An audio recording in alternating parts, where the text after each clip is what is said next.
It's finally here, my out of jail pass.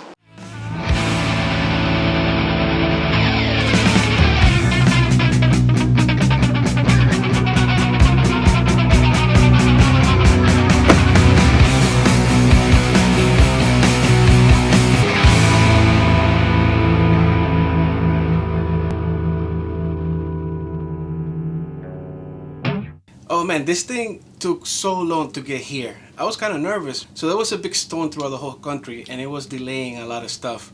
But it's finally here. I still don't understand why you have to put those pedals. It's something that doesn't make any sense. That's not what this bike is for. Everybody knows that people don't use them. But just to be in compliance with the law and have everything set up so I don't have to get a ticket or lose my bike, this is something that we have to do. So that's a little disclaimer. Please don't follow those steps in this video. I'm not a professional installer. I do it because I like to try new things. But please, there's a lot of videos that focus more on really going step by step, and those people really know what they're doing. I just do it for fun. Hopefully everything will work out fine. Alright, so let's go to the garage and let's put this thing together.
Oh wow, so now that I have this installed in my bike, now I'm gonna be able to go to the city and to places where there's a lot of cops, there's a lot of people, and you might get in trouble if you don't have those pedals. So I want to be able to just ride my bike without thinking about that I'm doing something wrong.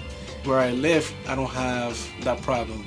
There's not a lot of people in my town that have those bikes, and there's not a lot of traffic. It's a small town. But when it comes to the city, when you go to New York and to places where there's a lot of people, you need more cops. And when you have more cops, you have more people looking over you. And at the end of the day, everybody has to be responsible. It doesn't matter that I have the pedals or not, the bike is gonna still be powerful. And that's why I think it's kind of misleading for the law to say, oh, it has to have functional pedals. Yeah, you have the functional pedals, but you can actually go fast. It's up to you that you follow the law and go with the speed limit and not go crazy. So, but nevertheless, I have the pedals. Now I'm going to be able to go and have some fun videos for you guys. Hopefully you will like them. Alright, so that's it for the video. I'll see you guys on the next one. Ciao. I'll be back.